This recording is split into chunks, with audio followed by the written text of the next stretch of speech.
name is Larry Hockwald. My name is Larry Hockwald. I am the manager of the Niapolis Training Collective. I am also the New York City and Long Island trainer.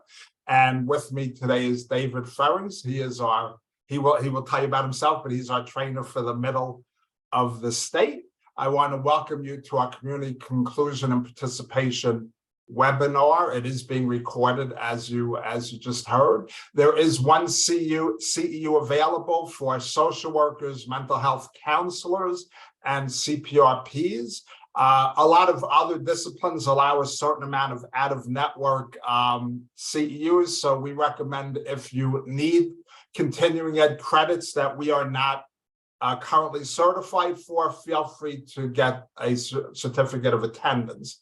And the way that's going to work is in the next 48 hours, you will receive an email, and the email will be an evaluation. And in that evaluation, which we ask everyone to please fill out, you will also have the opportunity to choose what certificate you want, as long as we have your participation, your name, make sure your name is in Zoom. As long as we see that you participated for the webinar and you fill out the evaluation and check your certificate, you will receive a certificate in the next 30 to 60 days under our current system. If anyone has any questions about that, I will at some point put my email up in the chat, and you'll be able to email me should you have any questions or concerns. So with that, I'm going to introduce this webinar. We are, as I said, doing community inclusion and participation. We got a lot of help putting this together. We want to thank Professor Mark Salzer from Temple University. He is the Social and Behavioral Sciences Professor at Temple University, and his work has been instrumental in a lot of the community work, inclusion and participation that people do all over the state. So actually all over the country, I should say. So, and we are doing this webinar to give you some vital information, also to introduce a new full 2-hour version of our training that we've launched this year, and we plan on doing, once we see the response to all of that and see the questions and issues that come up, we plan doing a follow-up webinar as well. So with that, I am Larry Hockwald. I've been working in mental health, and we work, actually go up a slide, we work with Niapolis, the New York Association of Psychiatric Rehabilitation Services. Hopefully you guys know Niapolis by now. We've been doing webinars since right as the pandemic began, and they've been so popular that we continue it, even though most people are not isolating. Niapolis is a change agent dedicated to improving services, policies, and social conditions for people with mental health, substance use, and trauma-related challenges. And we do a lot of different things, a lot of nationwide advocacy, statewide advocacy in very big detail. And we have the Niapolis Training Collective, which David and I are a part of. We provide free training to all OMH licensed and funded organizations. And we provide training for a very reasonable cost to anyone who wants our training who is not OMH, New York State OMH licensed or funded. Thank you, David. Next. So this is a little bit about me. I have been with Niapolis since 2014. I have worked in many areas of mental health care over the years, inpatient, residential. I ran an employment program. I've done compliance, and I've done a lot of training in and out of mental health. So that's a bit about me. I'm going to turn it over to my colleague, David. He's going to tell you about himself, and we're going to kick this webinar into gear. Yes, so my name is David Ferens. I've worked for Niapolis for I just checked, it's about 6 years now. And I worked originally with Consumers, New Choices in Recovery on Health Homes, HARP, and Home and Community-Based Services. Spent a lot of years in the monastery where I did a lot of counseling and practiced and taught meditation, done trainings in personal psychological wellness, spirituality, meditation, financial work as well. I was trained as a counselor over the course of about 20 years by a person who had actually designed graduate programs in psychology departments. And she said to me, "You will never get a job counseling because you don't have letters after your name." But I proved her wrong. I have managed to do that. I've also worked as a dog trainer, choir director in bellhop. I do not suggest bellhop as a career choice, but that's up to you. So what are our objectives today? We are going to examine the importance of community inclusion and participation in our work. We're going to understand how community inclusion and participation promotes recovery. And we're going to recognize the provider role in fostering community inclusion and participation with the people you serve. So one of the things that I'd like to look at first is the concept of recovery as we move through, because understanding what we mean by recovery speaks a lot to what we hope to get out of community inclusion and participation.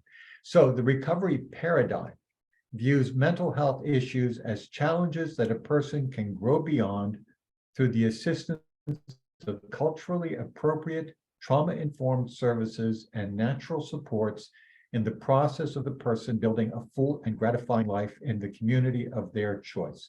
A big part of this is that idea of natural supports for the person. Now, and one of the things that you're going to hear in this training a couple of times is the idea of just like the rest of us. And we think it for ourselves as we move into the communities of our choice, the places that we work, the places that we live, the friends that we have, the network of supports that we have. They are culturally appropriate to us. We hope that they are trauma informed.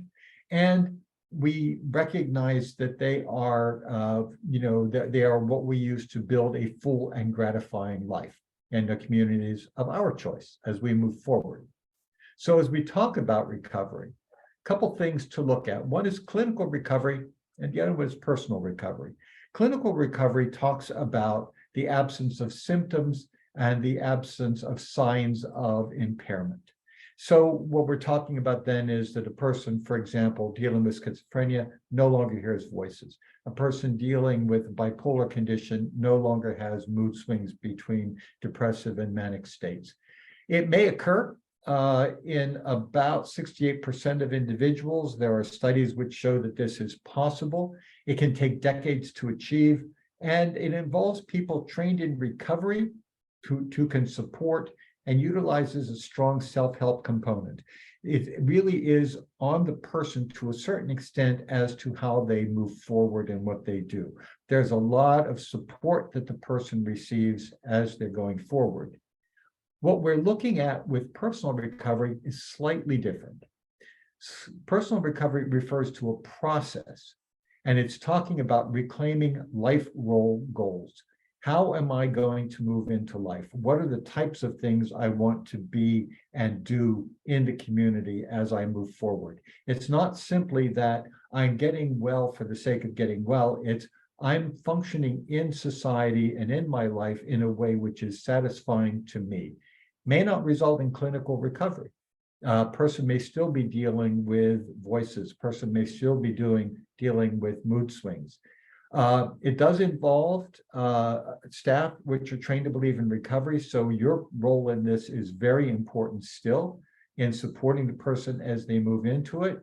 Again, normalizing goals like employment, strong self-help, because we recognize that for the person, responsibility on their part is an important part of inclusion and participation, but it's dependent on community inclusion as a primary catalyst. That what the person is doing as they move forward is by engaging in the community, they're getting well in their community. They're dealing with their life in their community. They are modeling based on their community. And I think that this is an important part of why community inclusion is so very important as we move forward.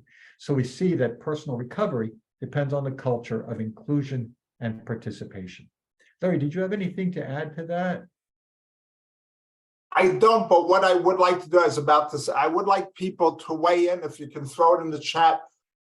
You're here today. You came to a culture of inclusion and participation training. What are your thoughts about why you're here today and the importance or where it fits into the work you do?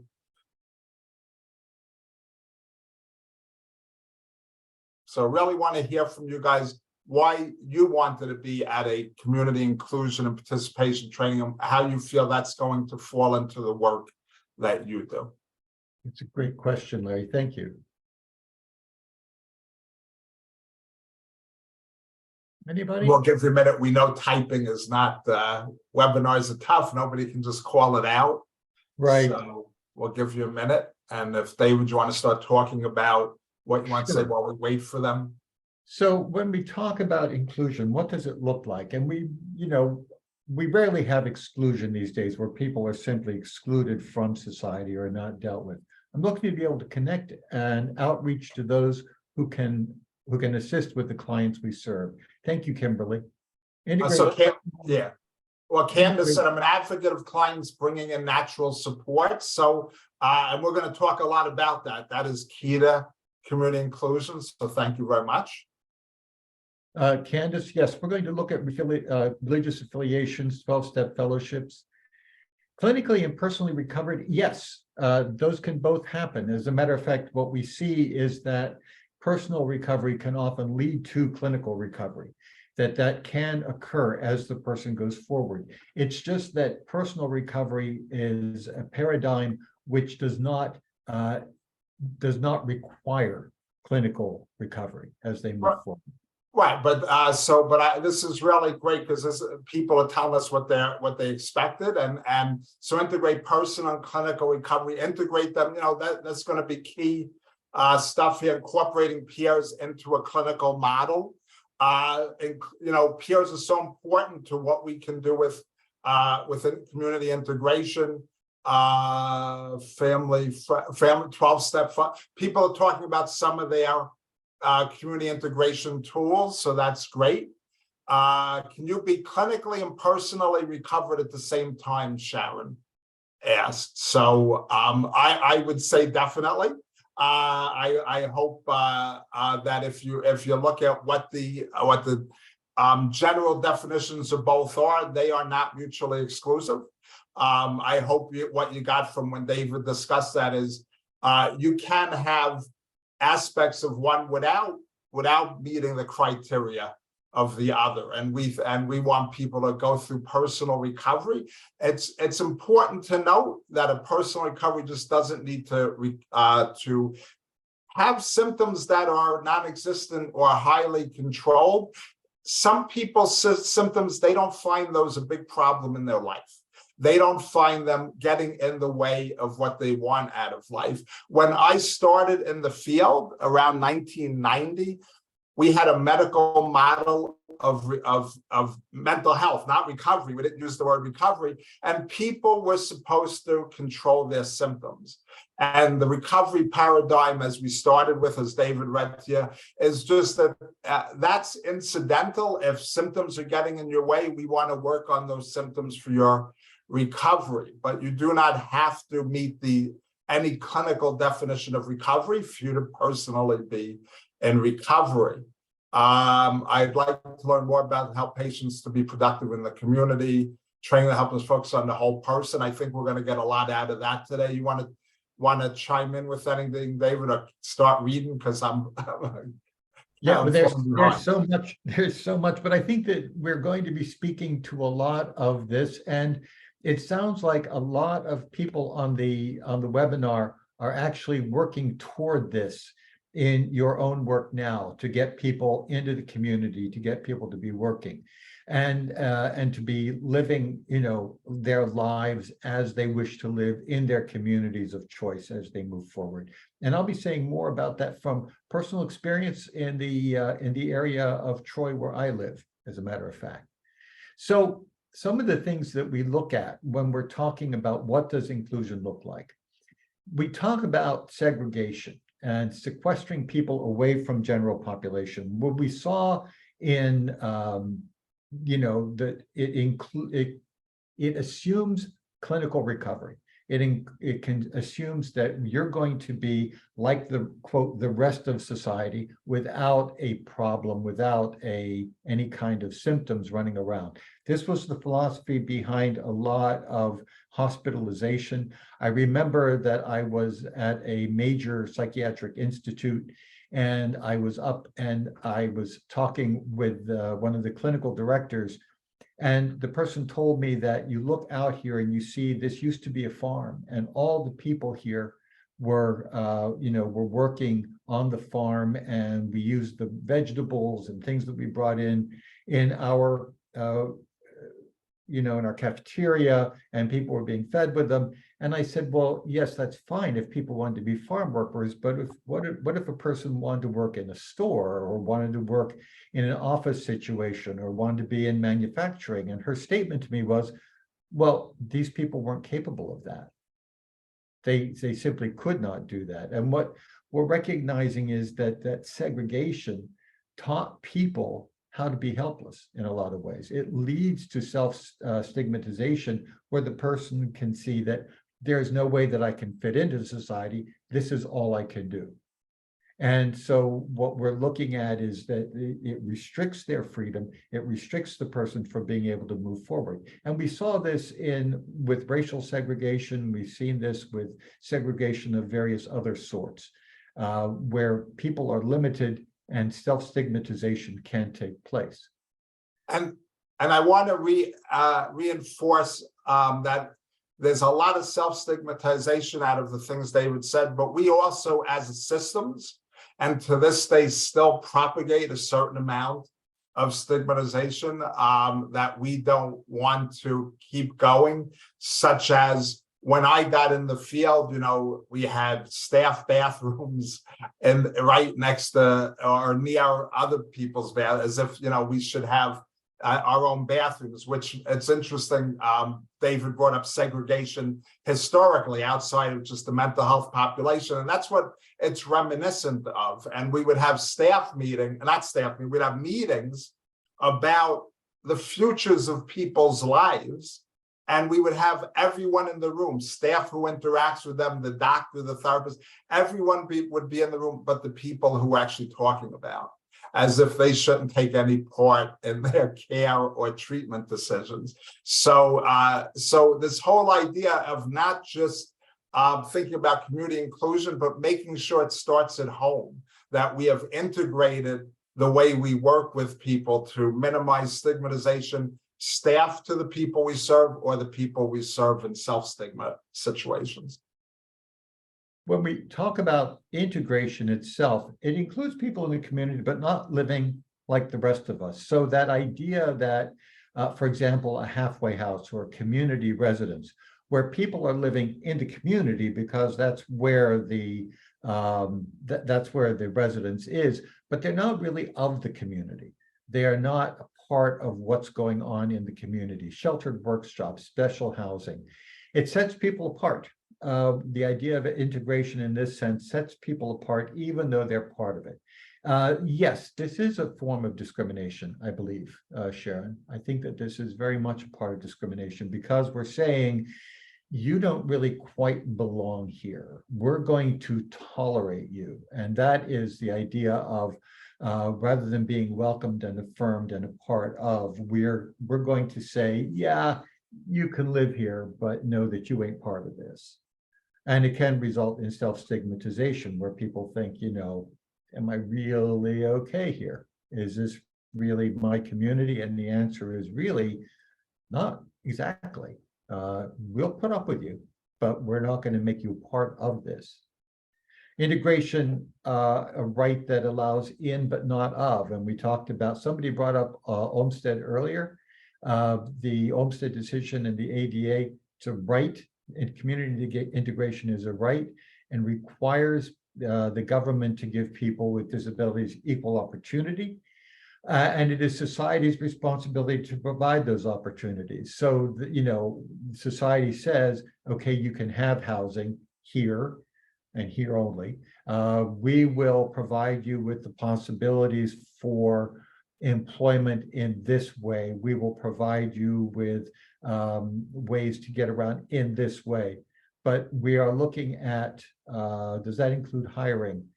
Richard, if you could write a little bit more about that and say more exactly what you're talking about, that would be good. I will keep my eye on that. So that idea of integration is to put the person in a bubble within the group, within the community. And when we talk about inclusion, though, inclusion is a lot more than integration. Inclusion, people live fully participating in the community, just like everyone else, just like you and me. Everybody is in there. Limitations, yes. So what we want to do is see that that the community itself expands its awareness of what is acceptable. Because people, it's not that people have to become acceptable, is it that they are already acceptable, that we accept the person for where they are, and we work against stigma with people. Part of this community inclusion and participation involves, to a certain extent, change in society, but a lot of it that change in society has to do with how people view themselves, that I am a part of this community. I live in Troy, New York, North Troy. We have a lot of racial difference. We have a lot of socioeconomic difference. We do have a community residence for people with mental health issues. And people are welcoming of people, but it's very clear that the community residence is its own bubble. And what we want to do with this idea would be is to get people into apartments, get people into real jobs, where people can become part of the community, and in becoming part of the community, they become more healthy because they are modeling their community's attitudes and ways of being in the world, okay? Larry, did you have anything to add on these two? I do want to just let people know, because we have people from all different kinds of systems, people from all over the state. These are the goals as a system we want to achieve. Everything isn't black and white for everybody. You know, sometimes we make blanket proclamations, and then we can point to systems that work in a slightly different way, where people, I know of agencies that run entire buildings with clients from their mental health system, supported housing buildings, and then they run buildings of mixed use. And a lot of us as advocates prefer mixed use for all the reasons David has mentioned, but some of those systems have had problems with their mixed use buildings, of some people taking advantage of other people. So there are a lot of nuance to what integration looks like. And ultimately, what's key is it should be the choice of the participants. They can choose where they want to live, what system they want to be a part of, what their life's going to look like.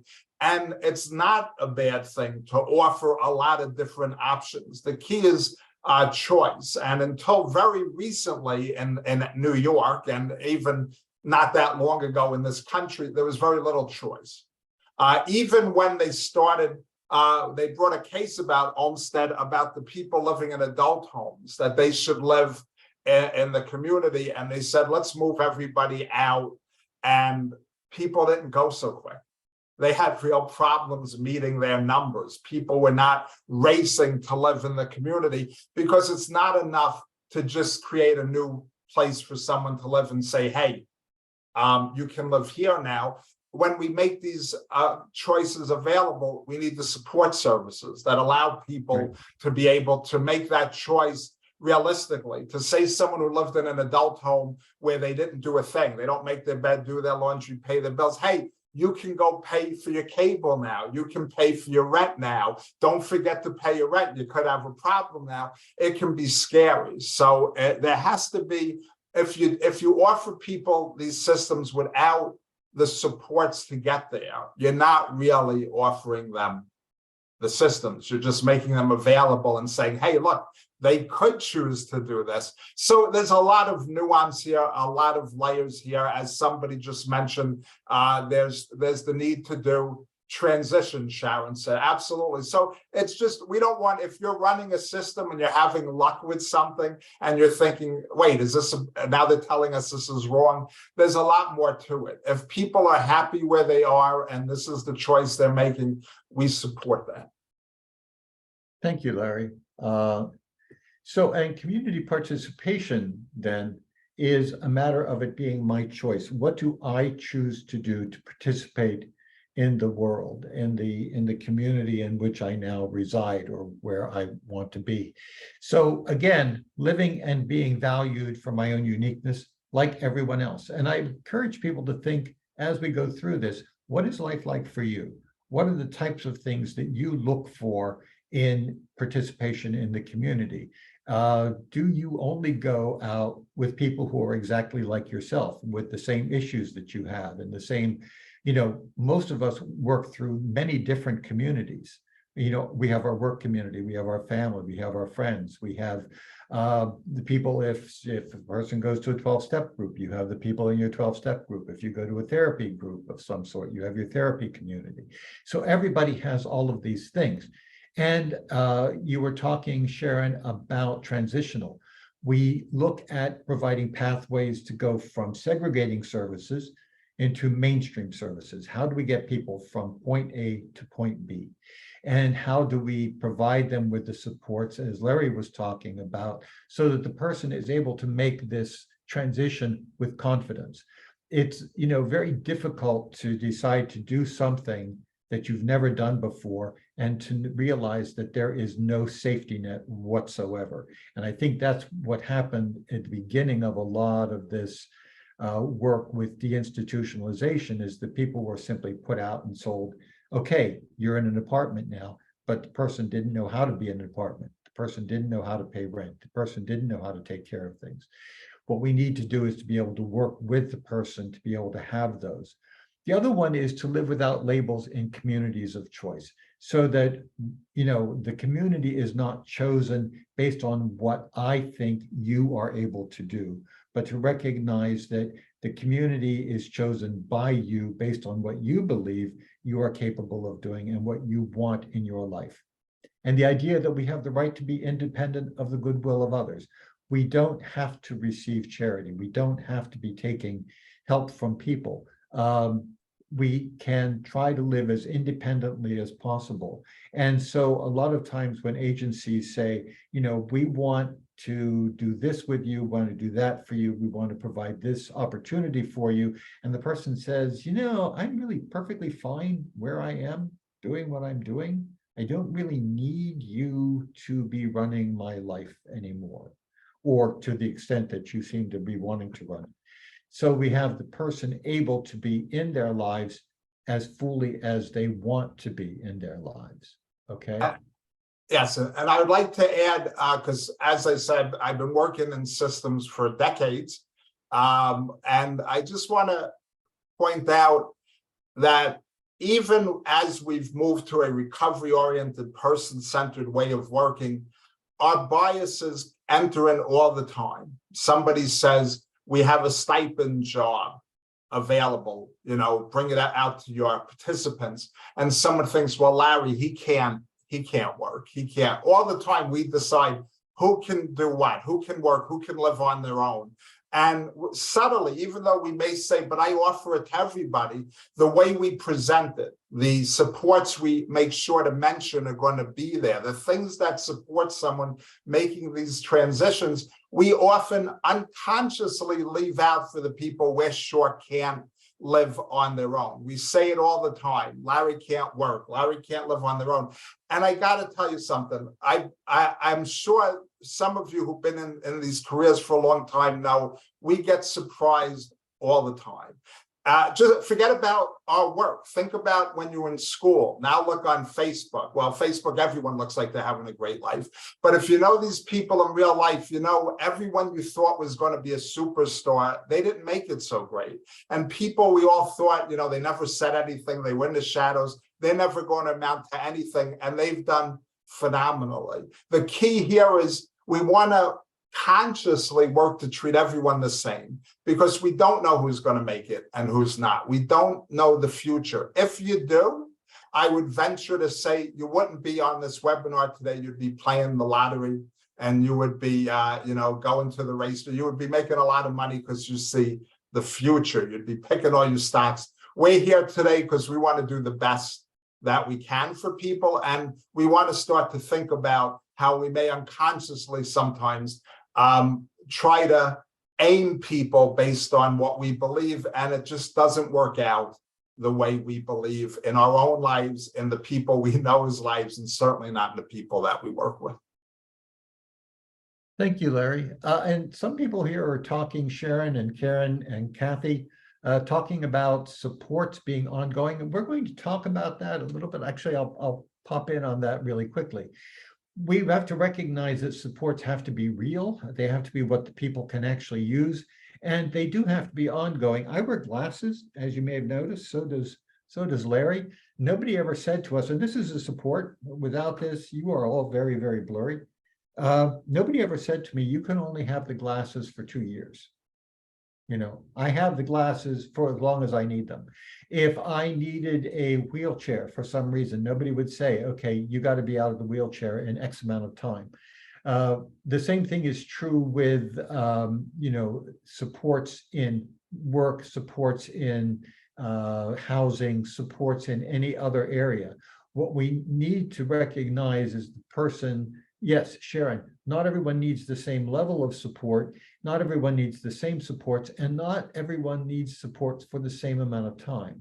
So we need to be able to recognize what the person needs, and for them to be able to say, what do I need? And we talk about then in community participation as my responsibility. It's not an outcome, but a means to recovery, as we point out here.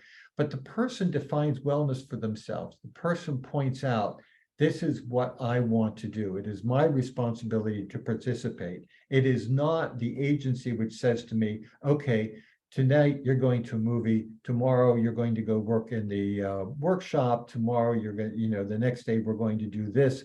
It's, no, I've decided this is what I want to do. It is my responsibility to show up for work. It's my responsibility to pay rent. The support that we offer is to say to the person, this is the mechanism whereby you pay rent. These are the reasons that it's important to pay rent. These are the reasons that it's important to show up for work on time. This is how you can get to work on time. So we offer those supports, but the person again is saying, it's my responsibility to show up. And this is a principle of recovery. It's my responsibility to show up for my life.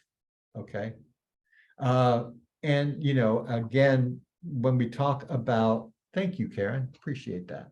And this is, by the way, again, just like the rest of us, it's up to me to know I have to show up to work on time. Now, Larry, as you can see, gets to work from home. I don't, because my apartment is too small to accomplish that. So I drive into the office. I have to know, when am I coming to the office? What are the things that I need? What time do I have to get up? All those things that I need to be able to do. Larry, even working from home, has to be able to say, okay, is my internet working today? Do I have everything set up for what I need? We have to be responsible for our own lives.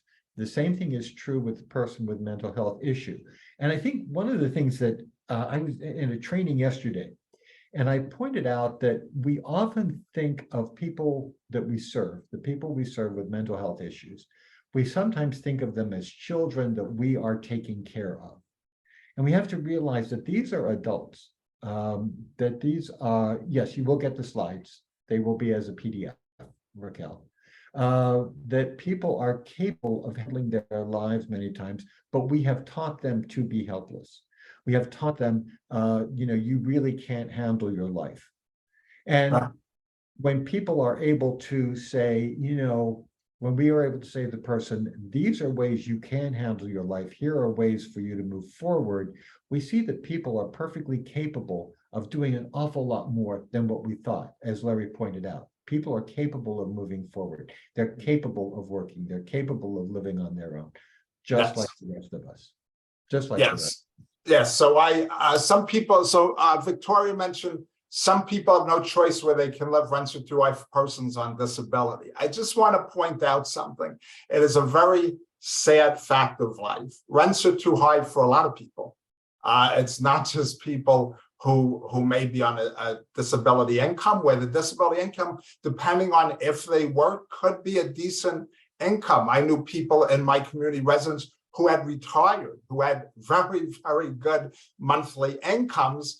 I just want to point out, we don't want to start pathologizing everything, starting to feel bad for everyone who needs help. That the system is difficult for a lot of people, but so is the rest of life. And I have to say, because we do work across the country, this state, we do a good job with housing for people in our constituency.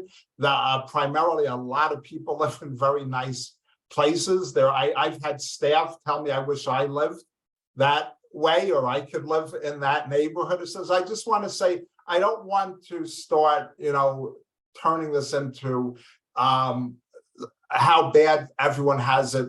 We offer a lot in New York. We want to help the system take advantage of that and do the best they can within those constraints. But a lot of people are having a hard time, like with things like rent or access to medical services. So I just want to say very quickly about a couple of these slides.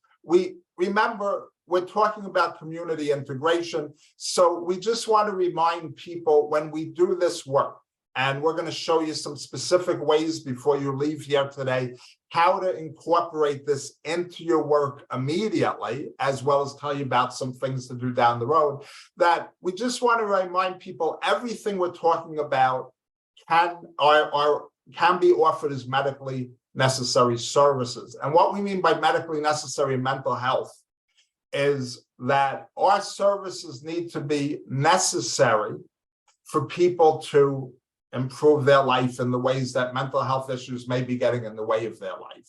That could be that they're not, they have barriers in their lives. Can you go to the next slide to, I believe is the barriers, right? So barriers keep people from getting where they want to go. And that's a lot of what we do in mental health. We help people get a job. We help people deal with intrusive symptoms. We help them with when they, a lot of people we work with, they got symptoms at an early age. They started using substances at an early age. And so what happens is their development got skewed. People stopped saying, hey, Larry, what do you want to be when you grow up? They start thinking, let's get Larry out of this school before there's a problem. Let's get him out of here before something happens to him. So sometimes we're helping people with skills development, teaching them that to get to A to Z, it's just a series of steps where they might never have learned that. They might just be told, well, if I want to get from A to Z, I gotta go for it.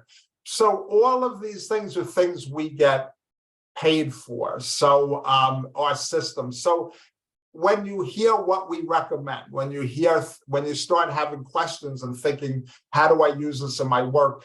It can all be done for the services all of you offer and get reimbursed for. And if you have any questions, again, we're going to put our emails up in the chat at the end. Always feel free to reach out, but working, the things we're recommending, they can be used as the kinds of services and supports all of us offer that have to meet our own system's version of medical necessity. So if you could just go back a couple to the first one for this a minute, Dave. Right, so these are the questions when you have questions about medical necessity for any work you're doing, or how to document it. And we have whole trainings on, how to document it for both being recovery oriented and medically necessary. These are the kinds of questions you can ask yourself when you're trying to figure out, how do I connect the two? Why is this person here? What are their needs? And does what I'm doing help them with that? And then the key is, often you're usually doing the great work. Are we documenting that? We get to our documentation. Some of us, I was guilty of this when I worked in direct care. I did my great work every day, but I got to my notes when my boss said, hey, you're not right. You're behind on your notes. Oh, now I got to remember stuff. and then I start rushing it. And then I have to deal with this. So I just want you to keep in mind, Sharon said, is med management considered? So they would go down back to that list of barriers again, please. So remember, taking any services, though, and we teach this in documentation, any services are not goals. Nobody's goal is medication management, but that can be an objective to help somebody meet a goal. So if the goal is I will keep my job, and the reason they lose their job is because they have symptoms that cause them a problem, they may need as an objective to learn medication management, because if they keep forgetting their meds, they get symptomatic, they lose their job. That is where med management is directly related to their life's goals. The goal can't be, I would like Larry to start taking his meds. That's nobody's goal or objective. But if they agree, I keep forgetting, I need to take my meds or I lose my job, then that's an objective to reach their life's goals. So thanks for that. Okay. Okay. This is a quote from Larry Davidson that I like a lot. It says, especially when the illness is most severe and because we do not have a cure, that people who have these disorders have no choice but to live in the face of them. This is the reality that takes priority in recovery-oriented care. So the idea that, when we talk about community inclusion and participation being my right, my responsibility, and my choice, it's that what I am doing is living, in the face of all of the challenges that I have, just like everyone else. Everyone here has challenges in your lives. How do you live in the face of those as you move forward? We recognize that there's no way for all of our problems to be gone, so we have to deal with them. That idea of dealing with rent, dealing with food prices, everybody is economically strapped these days. Everybody is dealing with a certain amount of that.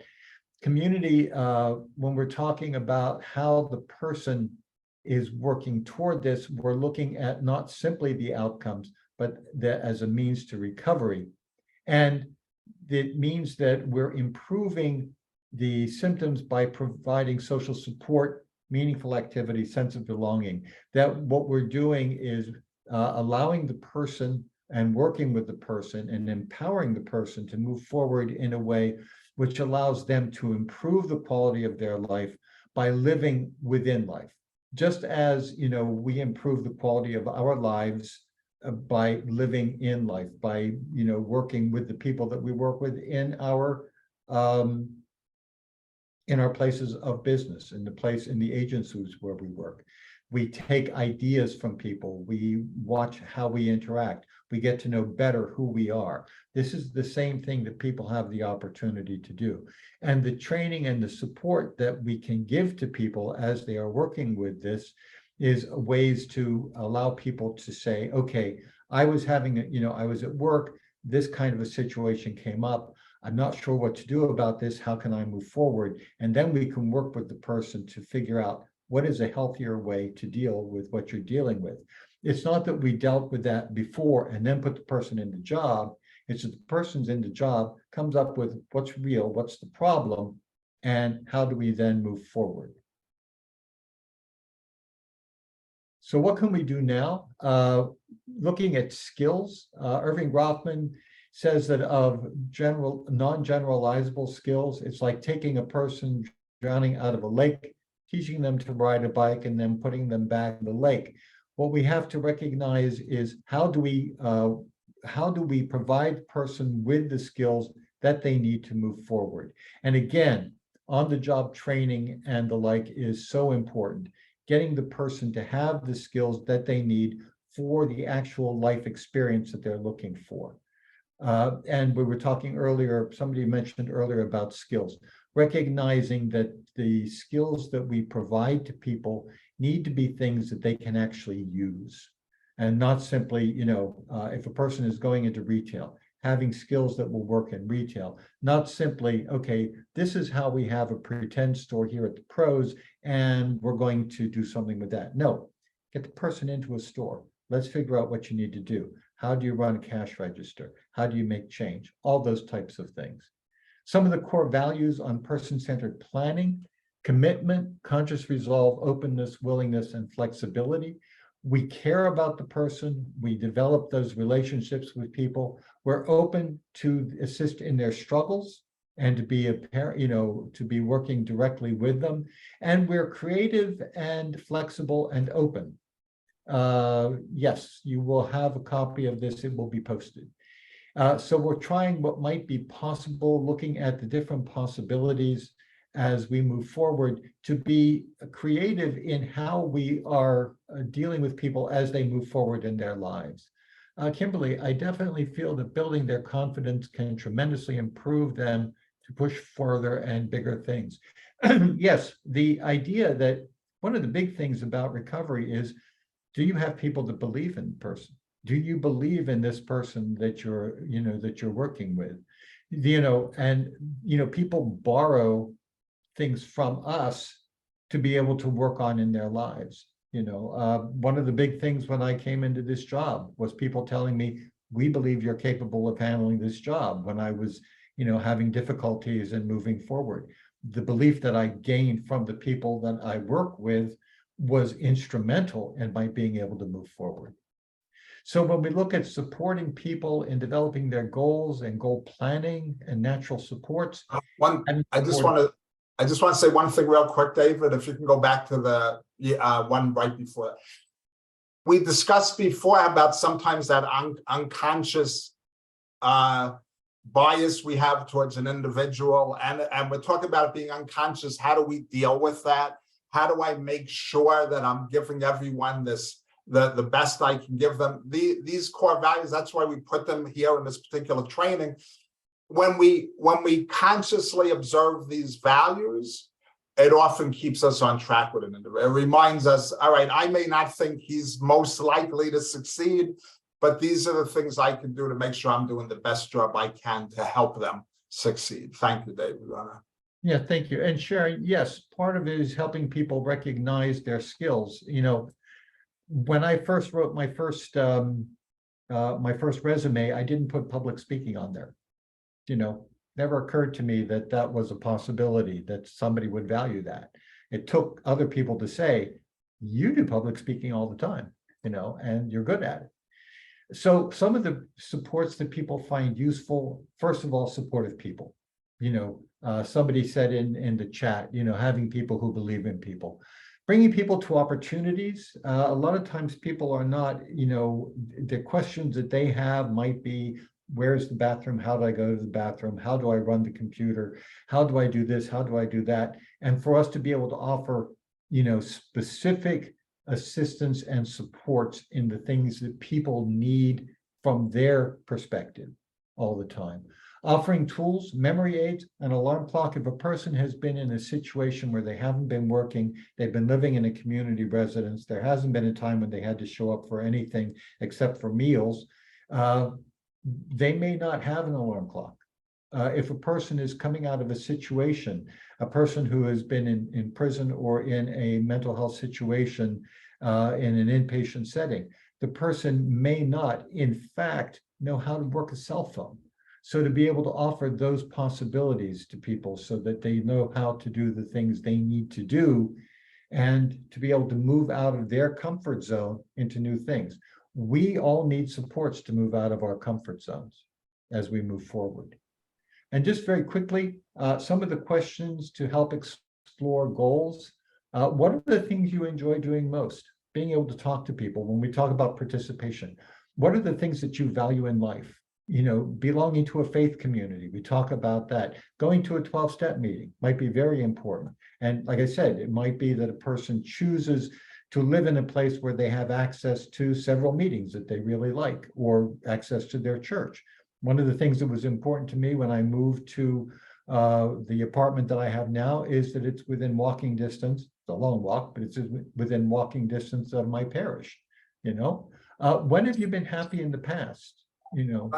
So those questions are really good for people when they give you the I don't knows. We have hope big trainings on person-centered planning where we talk about what do I do when someone says, I don't know all the time. One thing we already mentioned was building hope. And the other is these are the kind of questions you can ask when people can't directly, are not ready, I should say, to answer, do you want to work? Do you want to go to school? These are a list of questions that help you begin to have those conversations. Do you feel strongly about any social issues? Have you ever attended spiritual or faith-based activities? The reason we ask all of these, can you go to the next one, David? Is because we want to help people do the things that we know help people, build their natural supports, which we're going to get to in a minute, or do the things we know help people. Getting a job. A lot of you out there already know this. Getting a job reduces symptoms, reduces hospitalizations, reduces emergency room visits, working, volunteering. These are some of the ways that people not only get self-esteem, get money, but that also help them in their mental health and their physical and emotional well-being. Also, things like exploring nature, reclaiming lost roles, hobbies. When I worked in residential services, I used to take people on free things, to the beach, to state parks, to all these things. And other staff said to me, why are you doing this? And I said, because people need to know how to relax. People know how to have a good time, and they can't all afford to do a lot of stuff. And they said to me, what do you mean learn how to relax? They don't work. Their whole life is relaxed. And I said, what are you talking about? Who are you looking to trade lives with anybody that we support? This is not a life of relaxation and retirement. These are lives where people are not fulfilling when they're not getting to work. Because back then when I was working in residential, people weren't being offered the option to work. Our unemployment rate was so high, they didn't want to calculate what it was in mental health services. So all of these things are important because people may not have ever had the opportunities until you help them explore the opportunity. Not tell them you should work, but here's why I think you can work. Next slide, please, David. And natural supports in our lives. We don't always have services, right? We don't all have services. We don't know that the people who we work with are always going to have services. More importantly than that is we don't always want services. The people who help you in your life, the people, my car won't start. Who do I ask for a jump? I need to get to work and I'm running late. Who can help me? Those are your friends, the people you met in church, mosque, synagogue. They're the people on your softball team. A lot of the people we work with haven't had the opportunity to develop these natural supports. These are things we can do right now to realize systems aren't everything, and that we shouldn't be encouraging people to seek out just more services, helping them build their natural supports, helping them seek out ways to enjoy themselves in the community. These are things we can all do right now. David. Okay, yeah, and I think that part of just to wrap up very quickly, because we do have some documentation there for you, but I think that the big thing about community inclusion and participation is how do we work with people to attain their goal, which is living in the world so often. But the people want lives like everyone else. The people want to be able to work. The people want the same kinds of things that you have, that I have, that Larry has, that the people working here in the office have. Fulfilling lives, purpose, and function in the world. Living on a ward is not purposeful, is not functional. People living in halfway houses, not necessarily functional, not necessarily purposive. So all of these types of things as we work together. We are at time pretty much. Larry has to go over a couple things with you, and we really appreciate your being here. This was awesome. We had 82 guests coming in, or 81. And we loved having you here. Great comments. Deeply appreciated all the comments. This was yes. So any questions though, while David's finishing up, and if you have questions, throw them in the chat. because now would be the time. It did go fast, Sharon. Yeah, so anybody, so if you have questions, please throw them out there. And we're gonna this will be posted. You may even get a PDF with the the evaluation questionnaire you're going to get. But either way, it will be posted on the NIAPRIS website. And I want to thank everyone for being here. Remember, you are going to get a link in your email, whatever email you gave to be here. And if you want a CEU certificate, you must do the evaluation. We hope that everybody will do the evaluation because that's how we develop our webinars. Regardless, please, if you need CEUs, you must answer that. It will come within 48 hours. You must respond to it within 48 hours. The PDF that we give you will also have a list of resources and references. And I put our email addresses into the chat should there be follow-up questions. If you want training, if you are OMH licensed or funded, you can have free training from NIAPRIS. So give me an email. I can help point you to the person who runs your region if you don't know.